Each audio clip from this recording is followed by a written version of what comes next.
Hi hello नमस्कार. तर आज स्वराचं झालेलं होतं लास्ट पेपर आणि लास्ट पेपर झाल्यानंतर आम्ही नाईटला गावी निघालो होतो कारण गावची यात्रा आहे. आता आमच्या रामनवमीच्या दिवशी आमच्या गावची यात्रा असते. तर त्यासाठी यात्रा म्हटलं की मुलांनाही एक उत्सुकता असते. तर त्यासाठी आता निघालो होतो गावी आल्यानंतर म्हणजे 2-3 दिवस आधीच आलो होतो. तर जरा काही कामं होती. चणे जे निघाले होते आता ते हरभरे ते जरा वाळत टाकलेले होते. तर तेही बघण्यासाठी आले होते आणि गावामध्ये एक छान असं मंगलमय वातावरण होतं ज्यावेळेस यात्रा असते त्यावेळेस. आणि ह्या अशा प्रकारची खेळणी वगैरे आली होती. मुलांना तर या गोष्टीमध्ये खूप आवड असते आणि गावामध्ये छान असं वातावरण झालेलं होतं.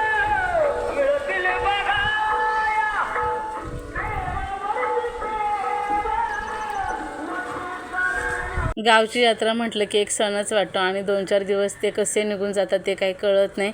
कामामध्येही तेवढेच जातात आणि मनामध्ये आनंदही आणि एक ऊर्जाही तेवढीच येते.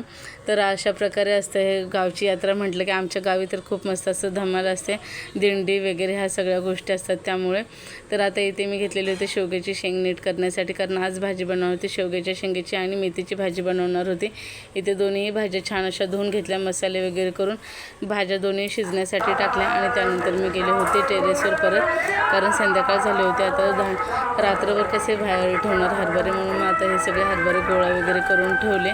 ते छान व्यवस्थित असे गोळा वगैरे करून पॅक करून ठेवले कारण पावसाचंही वातावरण होत होतं. राहून पाऊसही पडत होता.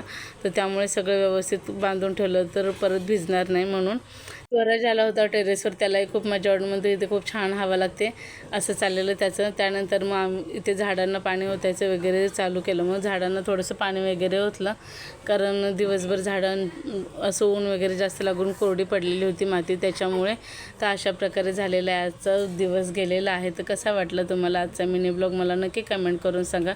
व्हिडिओ आवडत असेल तर लाईक करा आणि नवीन कोणी चॅनल असेल तर जरूर सबस्क्राईब करा.